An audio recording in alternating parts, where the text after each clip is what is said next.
अब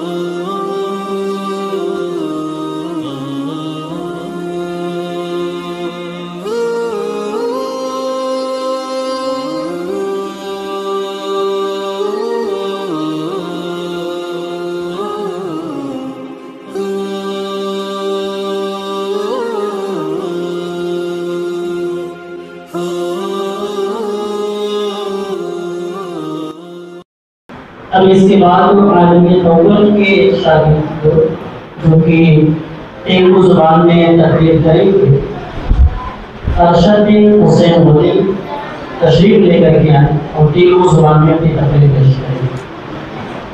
अस्सलामु अलैकुम व रहमतुल्लाहि व बरकातुहू। अल्हम्दुलिल्लाहि रब्बिल आलमीन वस्सलातु वस्सलाम अला रसूलिहिल करीम अम्मा बाद। फ़क़द क़ाल अल्लाहु तआला फ़िल क़ुरआनिल मजीद अऊज़ु बिल्लाहि मिनश शैतानिर रजीम बिस्मिल्लाहिर रहमानिर रहीम वमा खलक़्तुल जिन्न वल इंसा इल्ला लियअबुदून।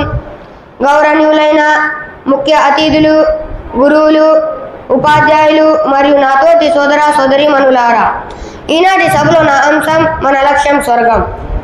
సోదర సోదరీమణులారా, ఈ ప్రపంచంలో అల్లాహ్ మానవుల్ని కేవలం తన ఆరాధన కోసం మాత్రమే సృష్టించాడు. ఖురాన్లో ఈ విధంగా సెలవిస్తున్నాడు, వమా ఖలక్తుల్ జిన్న వల్ ఇన్సా ఇల్లా లియఅబుదూన్. మేము మానవులను మరియు జిన్నాతులను కేవలం మా ఆరాధన కోసం మాత్రమే సృష్టించాము. మనకు తెలిసిన విషయమే, మానవుడు ఏదైనా పని చేస్తున్నాడంటే తనకంటూ ఒక లక్ష్యం ఉంటుంది. లేకపోతే ఆ పని ఎందుకు చేస్తున్నాడో, తన గమ్యం ఏమిటో తనకే అర్థం కాదు. నీ లక్ష్యం ఏమిటి అని ఎవరు అడిగినా ఇట్టే చెప్పేస్తారు, టీచర్, డాక్టర్, హాఫీజ్, ఆలీం, ఫలనా ఫలనా. మరి పరలోక విషయానికి వస్తే అల్లా మనకంటూ ఒక లక్ష్యాన్ని ఏర్పాటు చేశాడు, అదే స్వర్గం. మనం స్వర్గంని ఎందుకు పొందాలి అంటే, మరణానంతర జీవితం రెండే మార్గాలు, ఒకటి స్వర్గం, రెండోది నరకం. మనం స్వర్గంలోకి ఎందుకు వెళ్ళాలి మీరే చెప్పండి. ఈ ప్రపంచంలో మీరు ఒక అందమైన ఇంటిని చూశారు. దానిని చూడగానే ఎంతో అందంగా మీ మనసుని ఆకట్టుకునే విధంగా ఉందని దానిని వెంటనే కొనాలనిపిస్తుంది. ఎలాగైనా ఆ ఇంటి యజమానిని సంప్రదించి దాన్ని కొనేద్దాం అనుకుంటారు, ఖచ్చితంగా అనుకుంటారు. కానీ ఇక్కడ ఒక అందమైన ఇంటి యజమాని మిమ్మల్ని ఆ ఇంటిలోకి ప్రవేశింపచేస్తాను, మీరు పుణ్యాలు చేయండి అంటున్నాడు. మరి ఆ ఇల్లు ఎలా ఉంది అంటే, ప్రపంచంలో ఉన్న ఇళ్ల కంటే ఎన్నో రెట్ల అందంగా, మీ ఆలోచనలు కూడా అందనంత అందంగా ఉంది. దాని అందచందాల గురించి అల్లా ఖురాన్లో ఎన్నో చోట్ల వివరించాడు. అందులో జల జల పారే సలాయిళ్ళు, పచ్చ పచ్చగా ఉండే చెట్లు, పండ్లు, పలహారాలతో మీకు నచ్చిన దుస్తులు, మీరు తినాలనుకునే తిరుబండారాళ్ళు, మీరు త్రాగాలనుకునే పానీయాలు, ఎంతో అందమైన, అద్భుతమైన, ఆహ్లాదకరమైన వాతావరణాన్ని కూడి ఉంది నరకలోకం. అందులో బగబగ మండే అగ్ని జ్వలల సెగలు, చీము, నెత్తురు, మలమల మరిగే నీరు త్రాగడానికి ఇస్తారు. ఎటు చూసిన ముళ్ళు ఉన్నటువంటి ముళ్ళ కాయలను తినడానికి ఇస్తారు. అది గొంతులోకి వెళ్ళి అటు కిందకు రాక ఇటు బయటకు రాక కడుపులోని ఆకలి, గొంతులోని దాహం ఏమవ్వాలి మానవుడు పరిస్థితి. అక్కడ మానవుడు చల్లదనానికి, నీటికి, నీడకి విలపిస్తాడు. నరకం ఎంతో భయంకరమైన శిక్షలతో కూడి ఉంది. మరణానంతర జీవితం ఖచ్చితంగా వచ్చి తీరుతుందా అంటే ఖచ్చితంగా వచ్చి తీరాలి. మనపై ఒకరోజు ఇలా రాబోతుంది.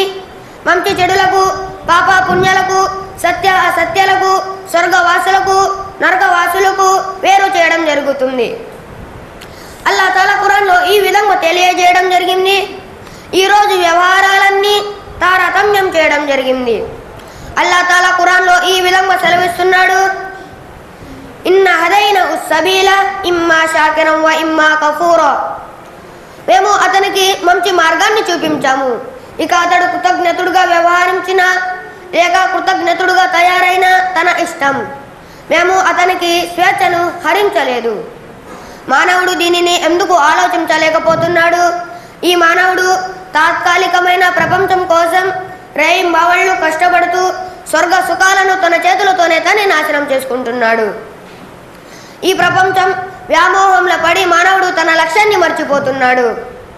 చివరిలో అల్లా తాలాతో దుఆ ఏమనగా, యా అల్లా, మనకు తాత్కాలికమైన ప్రపంచంలో శాశ్వతమైన స్వర్గ సుఖాలను శ్రమపడి లక్ష్యాన్ని చేరుకున్న సౌభాగ్యాన్ని కల్పించుగాక. ఆమీన్. వాఖిరు దావానా అనిల్ హమ్దులిల్లాహి రబ్బిల్ ఆలమీన్. వస్సలాము अलैकुम वरहमतुल्लाहि वबरकातुहू. जज़ाकल्लाहु खैर। ये थे अरशद बिन हुसैन वली जो तेलुगु ज़ुबान में बड़ी अच्छे अंदाज में गुफ्तगू कर रहे थे।